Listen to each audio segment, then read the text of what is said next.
Hello, wonderful listeners of Sci-Fi stories.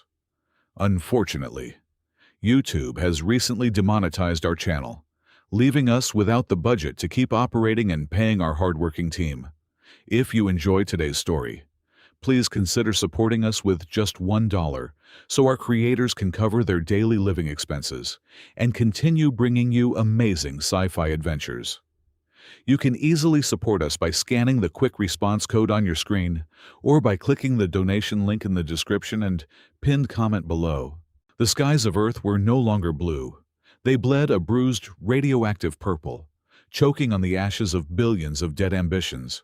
From the suffocating dust, colossal shadows descended, blotting out the dying sun. The Xylar Empire had arrived to claim a graveyard, fully believing that humanity had snuffed out its own spark before ever touching the stars. They were completely and fatally wrong. High above the poisoned stratosphere, the royal fleet of the Xylar Empire held its tight formation.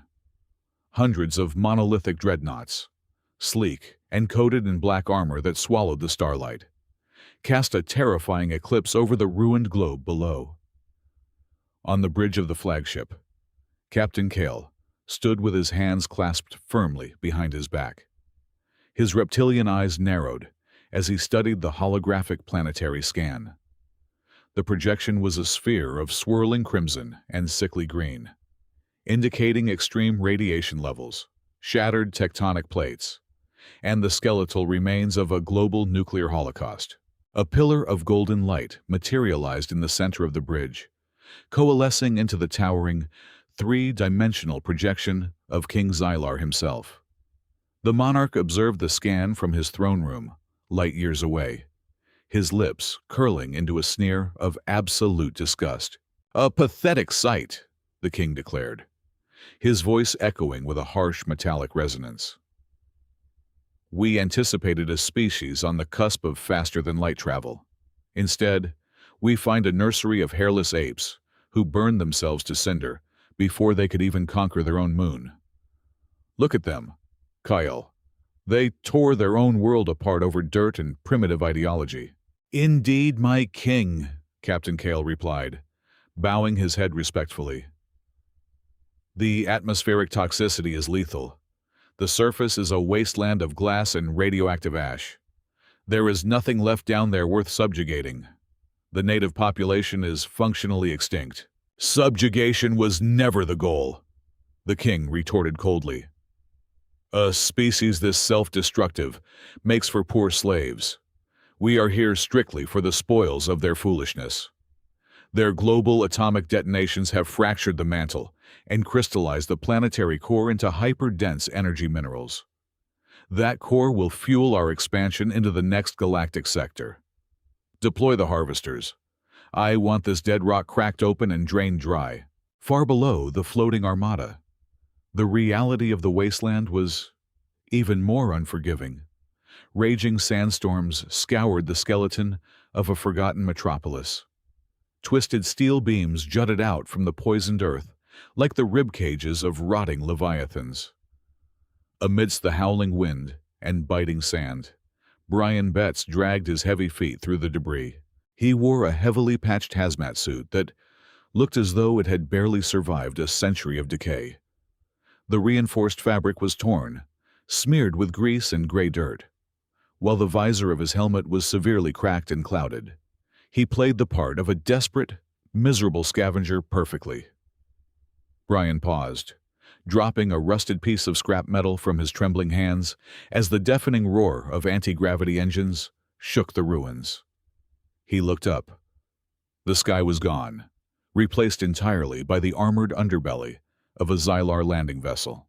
The ship touched down, its thrusters melting the irradiated sand into smooth glass. The landing ramp lowered with a heavy, mechanized thud. A squad of Xylar scout troopers marched out into the storm. They were encased in pristine, silver power armor, their plasma rifles humming with lethal intent. They moved with the arrogant swagger of apex predators, walking casually among helpless prey. One of the troopers drove a long metal pole into the ground, unfurling the crimson and gold banner of the Xylar Empire amidst the broken rubble. They fanned out, their thermal sensors instantly locking onto Brian and a small huddle of ragged survivors hiding behind a collapsed concrete wall. There was no grand battle. There was no heroic final stand. The troopers aimed their weapons, and Brian, shaking with simulated terror, immediately fell to his knees and raised his hands in surrender. The other survivors followed suit, their heads bowed beneath layers of filthy rags. The Xylar soldiers approached, roughly securing their wrists with energy cuffs, laughing through their helmet communications at how easily the natives capitulated. Aboard the flagship, Captain Kale watched the live feed from the surface with immense satisfaction. He tapped his communication console, opening a direct secure channel to the Monarch. "My king," Kyle reported, a triumphant grin spreading across his scaled face. "The scout teams have made landfall and secured the primary drop zone. We encountered a few primitive stragglers, but they offered zero resistance. Earth has been conquered without shedding a single drop of blood. We are simply awaiting your order for the core drill deployment." Inside the cold, sterile holding cell of the scout ship, the heavy magnetic locks engaged with a solid clank. The Xylar guards had barely turned their backs before the trembling, pathetic scavenger ceased to exist. Brian Betts stood up straight. His posture shifted from a terrified crouch to a stance of absolute, commanding authority. A sharp, predatory smile broke across his grime-covered face. He was exactly where he needed to be. He raised his right hand and tapped a rapid sequence directly into the bare skin of his left forearm. A subdermal implant flared to life beneath his flesh, emitting a pulse of soft blue light. Instantly, the filthy, torn hazmat suit began to dissolve. It was never fabric to begin with. The molecular structure of the elaborate disguise reconfigured itself, pulling tightly against his body to form a sleek, form-fitting combat uniform. The suit was woven from luminescent carbon nanomaterials, pulsing with a quiet, lethal energy. He rolled his shoulders, feeling the familiar, empowering hum of the multi-dimensional space. Defense Force tactical gear. Beside him, the 4 other ragged survivors remained completely motionless in the shadows of the cell. They did not speak a word. They did not take a single breath. Brian gave them a subtle, silent nod. Immediately, their humanoid flesh, their simulated bones, and their dirty rags collapsed in on themselves. They were not human beings. They had never been human. They were highly advanced biomechanical avatars. Their synthetic bodies melted rapidly, transforming into expanding pools of shimmering, translucent liquid metal. The intelligent fluid moved with a terrifying, deliberate purpose. It slithered silently across the steel floor, dividing into hundreds of microscopic tendrils, and seeped straight into the ship's ventilation grates and electrical conduits. In less than 30 seconds, they had fully infiltrated the environmental controls and the central nervous systems of the Xylar vessel. They were a digital virus made physical, quietly mapping every schematic, every weapon system, and every communication protocol on the ship. The Xylar Empire thought they were so incredibly clever. They firmly believed they were currently scanning the radioactive corpse of a civilization that had failed the Great Filter. But what Captain Kale and his mighty king were currently orbiting was nothing more than a ghost. It was a decoy planet, a hollow, colossal artificial shell meticulously constructed on the freezing outer edges of the solar system. Every glowing radioactive cloud, every ruined skyscraper, every false tectonic fracture was a precisely engineered piece of grand stagecraft. The real Earth was not dead. Exactly 80 years ago, when humanity first intercepted the deep space expansion signals of the approaching Xylar Armada, they did not panic, they did not surrender, and they certainly did not destroy themselves. They evolved at an unprecedented rate. Through a miraculous, unified leap in quantum engineering, the entire planet had been physically shifted out of real space. Earth was seamlessly relocated into a secure pocket dimension, entirely cloaked and shielded by an impenetrable, multi-layered barrier of woven dark matter.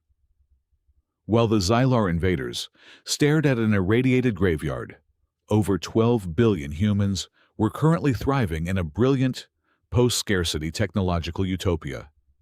They lived under skies of pure, unblemished blue, bathed in the light of an artificial, perfect sun, completely invisible to the universe outside. Brian closed his eyes and activated his neural command link. He bypassed the primitive, unencrypted communication networks of the alien ship entirely, relying instead on a direct, unbreakable quantum entanglement channel. His consciousness projected light, years across the dimensional void, cutting through the dark matter barrier and appearing directly inside the grand, sunlit halls of the Earth Council. The holographic representation of the High Chancellor materialized in Brian's vision, surrounded by floating, glowing streams of pure tactical data. The Chancellor sat comfortably in a crystalline spire that overlooked a sprawling metropolis of floating gardens, silent transit streams, and gravity-defying architecture. It was a stark, jarring contrast to the rusted cage Brian currently occupied. "Supreme Commander Betts." The Chancellor's voice was crisp, clear, and utterly devoid of any static or concern. "We are receiving your biometric telemetry loud and clear. What is your current status report?" Phase 1 is 100% complete, Chancellor," Brian replied smoothly, pacing the narrow, dark confines of his alien cell. "I am currently aboard their primary planetary scout vessel.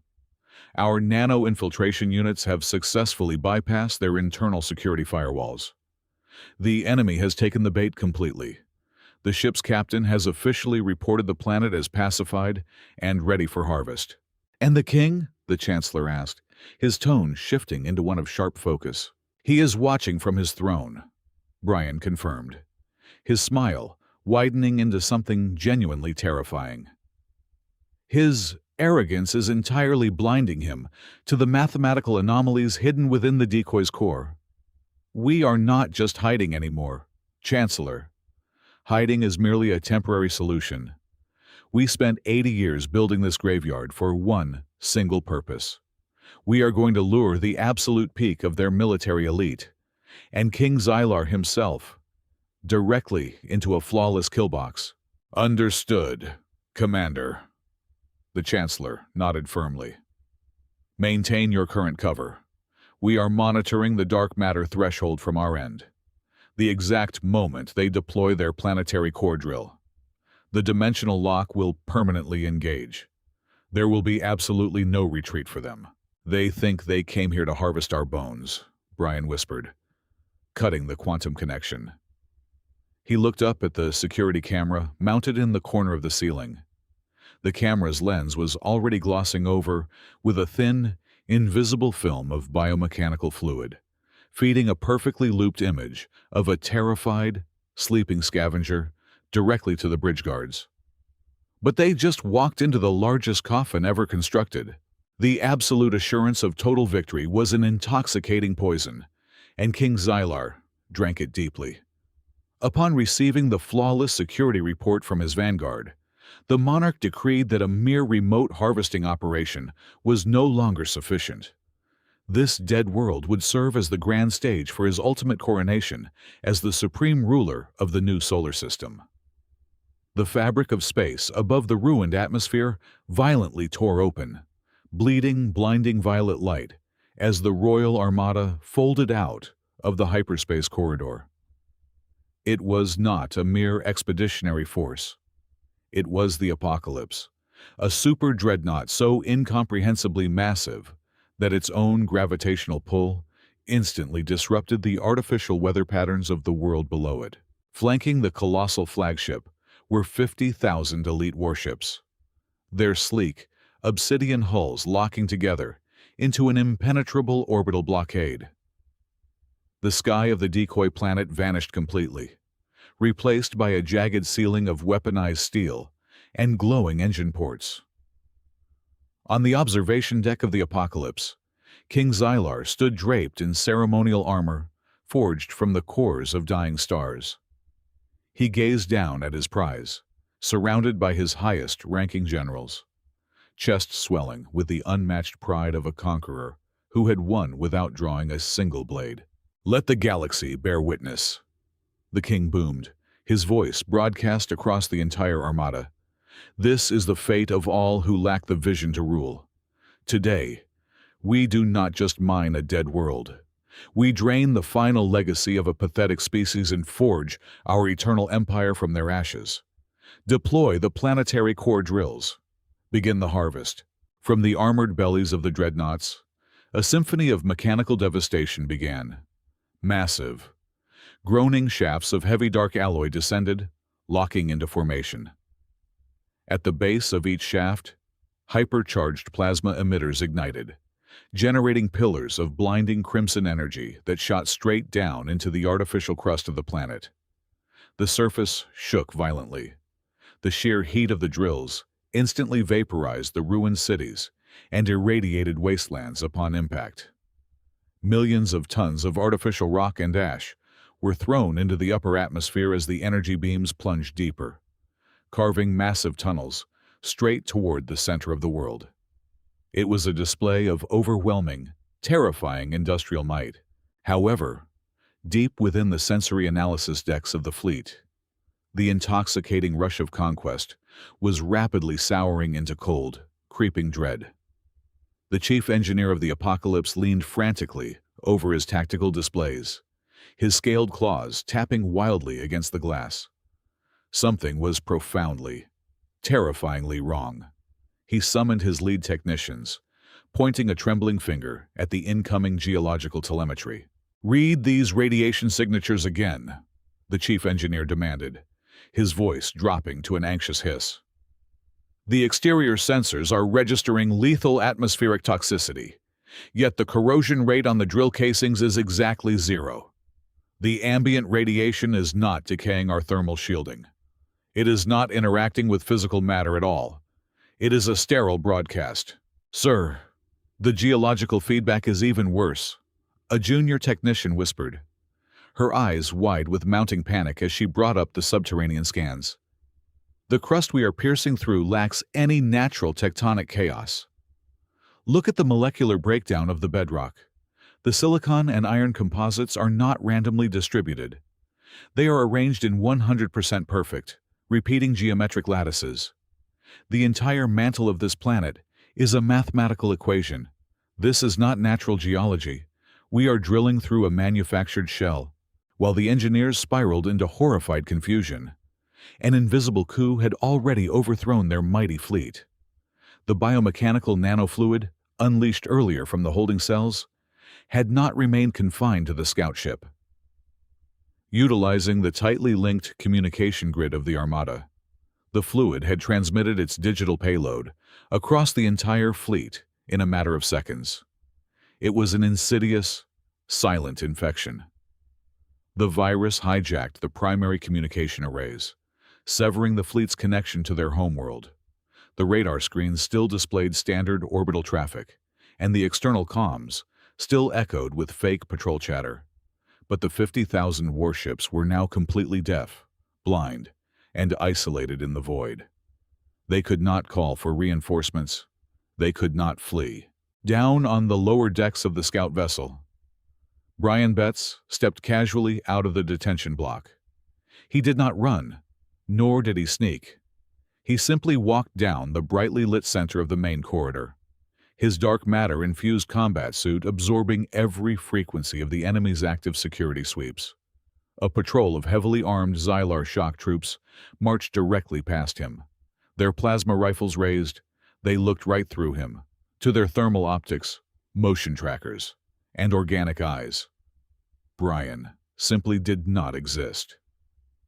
His physical footprint had been shifted completely out of their measurable reality. He was a phantom haunting a ship of the damned, calmly making his way toward the secondary command bridge to watch the final act of the trap unfold. Suddenly, a shockwave of localized anti-gravity violently rocked the entire fleet. Sirens began to wail across the 50,000 ships, shattering the triumphant atmosphere. On the bridge of the apocalypse, King Xylar grabbed the railing to steady himself, his reptilian eyes wide with sudden alarm. "Report! Have we struck the hyper-dense energy core?" "No! My king!" the chief engineer screamed over the comms, his voice breaking into raw terror. "The drill has struck the center, but there is no magma. There is no energy mineral. The beams have impacted an impenetrable, spherical barrier. Sire, the energy readings from the core are defying physical laws. It is not a planetary core. We just struck a colossal space-bending reactor. And it is waking up." Standing calmly amidst the oblivious enemy crew, Brian Betts placed his armored hand against the cold metal of the secondary command console. He did not need to press any physical buttons or hack their primitive mainframes. The quantum link in his mind synchronized perfectly with the colossal space-bending reactor buried deep within the core of the false planet below. He drew a deep breath, savoring the absolute, tense silence of the moment, and whispered the command that would rewrite the history of the galaxy. "Initiate the Shattered Mirror Protocol." Down below, the grand illusion of the dead world violently and spectacularly died. The desolate, irradiated crust of the Earth shattered. It did not break apart like natural tectonic plates, yielding to pressure, but rather fractured along impossibly perfect, luminescent mathematical grid lines. Entire mountain ranges, which the Xylar geologists had mapped and scanned just hours ago, suddenly unfolded like colossal geometric origami constructs. The dry, dusty beds of the vanished oceans split wide open, revealing churning gears the size of continents and hydraulic pistons that burned with the contained intensity of captured stars. The sheer, overwhelming scale of the transformation was enough to break the minds of the alien observers.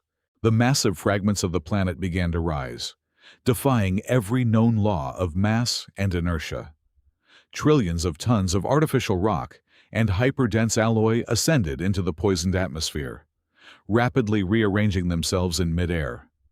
They locked together with deafening, world-shattering thunderclaps, forging an impossibly massive matrix of shifting fortresses. The flat, broken surface of the world folded upwards, curving inwards to enclose the 50,000 ships of the Xylar Royal Fleet. In a matter of minutes, the open sky was completely gone. The majestic Xylar Armada was no longer orbiting a planet. They were trapped inside the belly of a mechanical leviathan, surrounded on all sides by towering, jagged walls of shifting metal and glowing energy conduits that dwarfed their largest dreadnoughts. Absolute chaos erupted across the alien armada. On the bridge of the flagship, King Xylar roared in furious disbelief, his previous arrogance entirely evaporated and replaced by primal panic. He demanded total retaliation. The 50,000 dreadnoughts unleashed hell. Millions of superheated plasma cannons, antimatter torpedoes, and focused particle beams rained down upon the closing walls of the fortress matrix. The collective barrage was devastating enough to turn a small moon into a cloud of vapor. But as the blinding wave of destruction struck the surface of the mechanical world, there was no explosion, there was no fire, no kinetic shockwave, and no crumbling debris. The dark matter, infused alloys of the decoy planet, simply absorbed the thermal and kinetic energy. The devastating barrage hit the walls and rippled outward like a pebble dropped in a calm pond. The energy instantly siphoned away to further power the very trap that held them. The Xylar fleet had just fired their absolute best, and the fortress merely swallowed it whole. Then, the true horror of their situation revealed itself. The vacuum of space within the mechanical cage began to warp and bleed. Massive, jagged rifts tore through the fabric of reality, glowing with an ethereal, icy blue light. From these dimensional wounds, the true strength of humanity emerged. They did not fly out with the roaring, fiery engines of primitive rockets. They drifted into real space like ghosts, piercing through the veil of reality. The human warships were breathtaking and utterly terrifying. They lacked any visible thrusters, weapon barrels, or heavy armor plating. Instead, they were sleek, seamless silver monoliths, pulsing with synchronized quantum light, moving with a silent, predatory grace that mocked the bulky, brutish designs of the Xylar vessels. The human fleet did not open fire with lasers or plasma. Such weapons were archaic, the tools of a civilization still bound by the crude transfer of heat. Humanity had mastered the fundamental forces of the universe. The silver monoliths emitted a synchronized, invisible wave of energy that swept across the Xylar formation. It was a localized gravity-severing field. The weapon did not seek to burn, pierce, or blast its target. It simply commanded the gravitational bonds holding the atomic structures of the enemy ships together to cease existing. The effect was instantaneous, breathtaking, and completely silent. With just the very first volley, exactly 30% of the Royal Fleet was neutralized. 15,000 elite, heavily armored warships suddenly lost all structural integrity. There was no grand explosion. There was no cinematic fireball to signify their end. The majestic, terrifying dreadnought simply dissolved. Massive bulkheads, weapons arrays, engine cores, and thousands of screaming crew members instantly drifted apart, separating into millions of perfectly preserved, floating fragments. The ships crumbled into dust and floating debris like sandcastles caught in a hurricane, leaving behind a horrifying, silent graveyard suspended in zero gravity. The unmatched might of the Empire was effortlessly unraveled at the subatomic level. Aboard his command ship, Captain Kale watched the tactical displays turn into a graveyard of disconnected signals.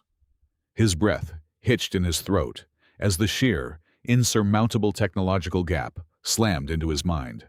"Abort!" Kale screamed to his navigation officers, his voice cracking with pure terror. All Imperial discipline abandoned. "Plot a hyperspace jump. Any vector. Get us out of the system immediately!" The helmsman frantically inputted the commands, slamming the hyperdrive ignition controls with bleeding fists. But the engines merely whined and choked out. The navigation computers flashed violent red warnings across the bridge. The spatial coordinates around the entire solar system had been locked, encrypted, and hardened by the dark matter barrier. The fabric of space-time was completely unyielding. They were slamming their fists against an invisible glass cage. There was no escape. On the command bridge of the apocalypse, the frantic screaming of the generals was suddenly cut short as every single main tactical screen, holographic projector, and communication relay simultaneously glitched. The images of the dying fleet vanished, replaced by the calm, towering visage of Supreme Commander Brian Betts. He was no longer the ragged scavenger cowering in the dirt. He stood tall in his glowing combat suit, his eyes burning with cold, calculated judgment. He looked directly through the screen, his gaze locking perfectly with the wide, terrified eyes of King Xylar. "You came to our home expecting to find a graveyard," Brian said, his voice echoing across the silent, doomed flagship with the crushing weight of absolute authority. A chilling, merciless smile spread across his face as he watched the alien monarch tremble. "You were right about one thing, Your Highness. This is a graveyard, but it was never meant for us. Welcome to the permanent quarantine zone." Driven past the brink of madness by the sheer impossibility unfolding before his eyes, King Xylar shattered his regal composure. He slammed his scaled fists onto the primary tactical console, his voice tearing his own throat as he screamed orders to his surviving fleet. He refused to be caged by a species he deemed as primitive apes. Searching for any vulnerability, he identified the anchor point of the entire quantum defense matrix. It was the moon, hanging huge and pale within the simulated celestial sphere of the dimensional trap. Divert all remaining auxiliary power from the outer defense rings, the monarch roared, dark spit flying from his fanged maw. Channel every single ounce of plasma reserves into the Annihilation cannon. Target their orbital satellite. Shatter that rock into dust. And we break this entire quantum illusion. The remaining dreadnoughts of the Royal Armada obeyed with desperate, frantic haste. They bled their own life support and navigation systems dry, funneling unimaginable torrents of raw, unstable energy toward the apocalypse. The super dreadnought shuddered violently under the immense strain. At its armored prow, a colossal weapon array unfolded like the metallic petals of a flower forged for death. A sphere of blinding, violet light coalesced, growing so intensely bright that the visual sensors of the Xylar crew began to burn out.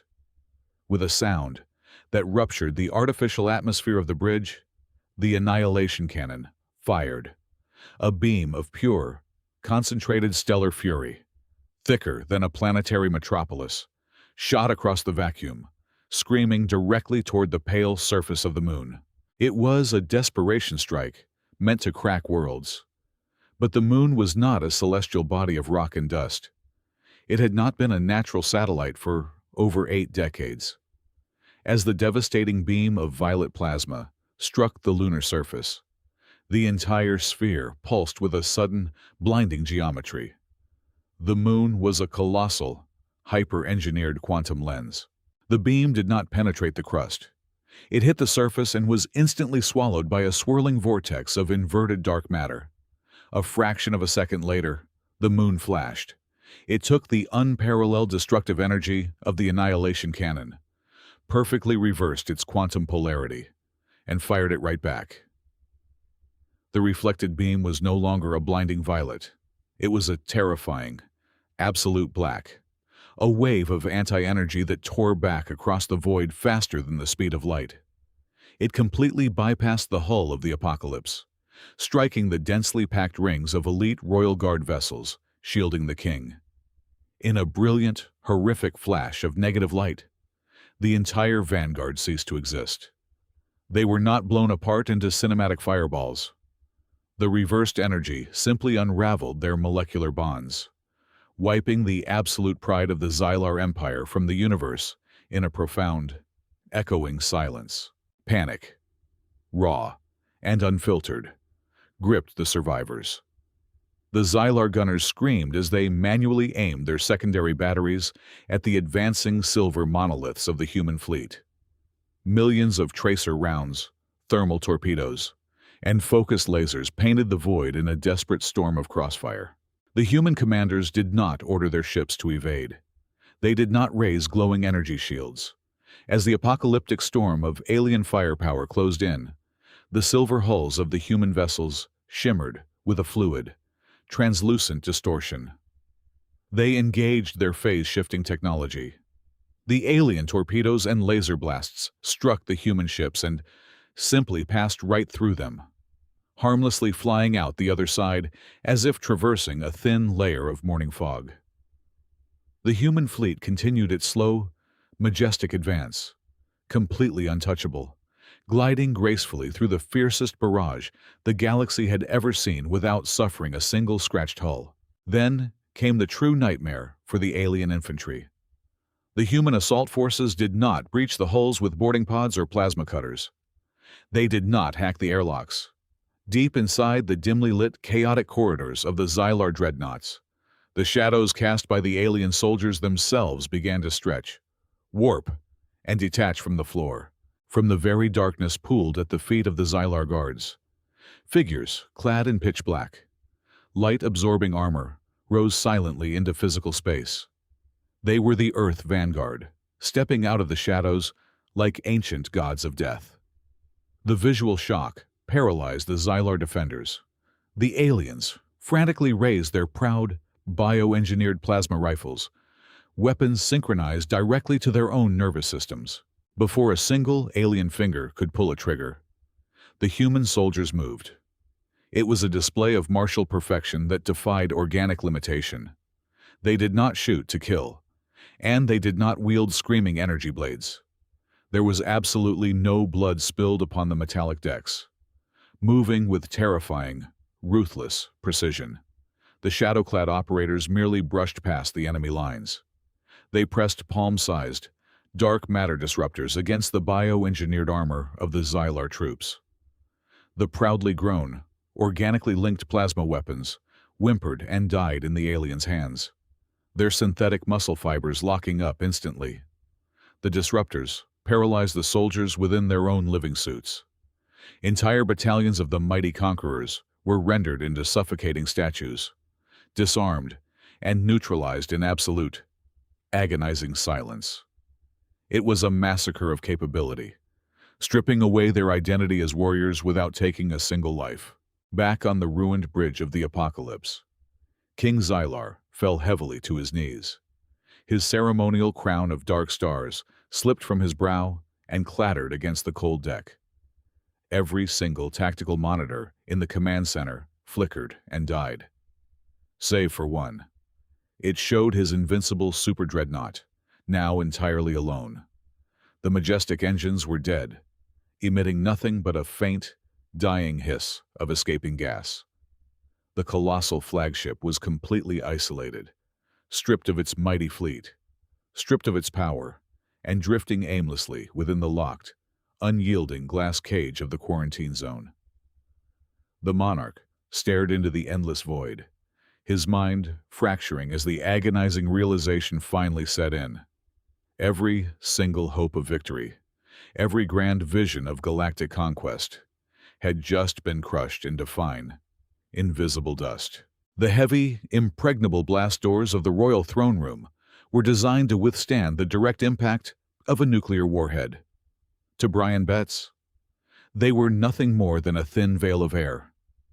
He walked forward, his dark matter-infused combat suit harmonizing with the quantum frequency of the Super Dreadnought's final defense grid. He passed right through the solid titanium and pulsing energy fields, stepping onto the polished obsidian floor of the command sanctum. He carried no rifle. He wielded no blade. His hands hung loosely at his sides, completely relaxed. King Xylar stood alone among the sparking, ruined consoles of his grand sanctuary. The majestic monarch of 1,000 conquered worlds was trembling, his scaled breath coming in ragged, shallow gasps. As Brian approached, the king let out a primal, deafening roar, drawing a ceremonial energy sword that ignited with a furious crimson hum. "How?" King Xylar screamed, his voice breaking under the crushing weight of his own shattered reality. "How does a primitive, dirt-scratching species of apes acquire the power of gods in a mere 80 years? Your civilization was crawling in the mud. You did not have the intellect, the resources, or the time to build a prison that spans a solar system. Tell me your secret, Phantom, before I cut you down." Brian did not flinch. He did not even break his measured stride. He stopped mere inches from the humming, lethal blade of the monarch. The human commander looked upon the towering alien not with hatred, but with a profound, terrifying pity. "You are absolutely right, Your Highness," Brian said, his voice echoing with an unnatural, absolute calm. "We did not build this technology in 80 years. We did not undergo a miraculous, natural evolution. We did exactly what you thought we did. We burned our world to ashes. We died by the billions. And then you arrived." King Xylar lowered his weapon a fraction of an inch, confusion warring with his overwhelming rage. "In the true timeline," Brian continued, his eyes darkening with the weight of uncounted centuries, "your royal fleet descended upon our ruined, radioactive Earth. You deployed your harvesters. You cracked our planet open, drained our core, and left the surviving remnants of humanity to freeze and suffocate in the void. You won, King Xylar. You won completely and absolutely." "Lies!" the king hissed, stepping back, though his hands shook uncontrollably. "If we destroyed you, you would not be standing here." "We survived as dust," Brian whispered, the words hanging heavy in the cold air. A tiny, microscopic fraction of humanity managed to escape into the deep dark of the galaxy. We became nomads, hiding from your eternal empire for thousands of years. But we never forgot. Over those long, agonizing millennia, we studied the fundamental fabric of reality. We mastered the bending of space. We conquered the flow of time itself. And once we reached the pinnacle of existence, we realized we could not simply avenge our dead world. We had to save it. Brian raised a hand, pointing toward the shattered, darkened viewports of the throne room. The quantum computer core that allowed us to shift our planet into a pocket dimension was not invented in our present. It was discovered deep within the ice of our own world, buried there by our descendants from thousands of years in the future. They sent the key back to us, rewriting history. Every single move you have made, every arrogant decree you have issued, was anticipated. This entire solar system is a bespoke, carefully orchestrated trap, designed exclusively for you, before you were even born. The crimson energy sword slipped from the monarch's grasp, deactivating as it hit the floor with a hollow clatter. The king's knees buckled. The realization that his grand conquest was nothing more than a scripted play, managed by the very beings he sought to harvest, broke his spirit completely. "You have two choices, Xylar," Brian stated, his tone shifting from storyteller to executioner. "You can choose to remain trapped inside this artificial, dead dimension until the end of time, reigning over a fleet of ghosts. Or you can order your surviving forces to completely disarm. You will sign a quantum peace treaty. It is not a document of ink and paper. It is a biological mandate, hardwired directly into the genetic code of your entire species. The Xylar Empire will never be able to initiate an act of aggression against any living civilization ever again." The silence that followed was absolute. King Xylar, the terror of the cosmos, the sovereign who had arrived to claim the stars, slowly lowered his massive frame. He fell to his knees before the unarmed human commander. With trembling, defeated hands, he reached up, removed his heavy crown of dark matter, and laid it gently upon the floor at Brian's feet. Brian Betts turned his back on the broken king. He walked toward the massive, shattered viewport of the flagship, gazing out into the endless, silent expanse of the mechanical cage. Slowly, the artificial darkness began to recede. From the tear in the dimensional fabric, a brilliant, vibrant sphere of swirling blue oceans and lush green continents began to emerge, bathing the ruined alien fleet in the warm light of the real sun. Earth had returned. Humanity had not just defended their home. They had stepped onto the galactic stage not as scavengers, but as the absolute, unquestioned gatekeepers of time and space. The future was forever rewritten. Thank you so much to all our wonderful listeners for tuning in to the conclusion of this story. We would love to know where in the world you are listening from. So please share your location in the comments below. If you enjoyed today's adventure and want to help us keep this channel alive, please consider supporting us with just $1. Your kindness helps us pay our dedicated staff, allowing them to feed their families and continue creating these incredible sci-fi journeys for you. You can easily support us by scanning the quick response code on your screen or by clicking the donation link in the description and pinned comment. We appreciate you more than words can say.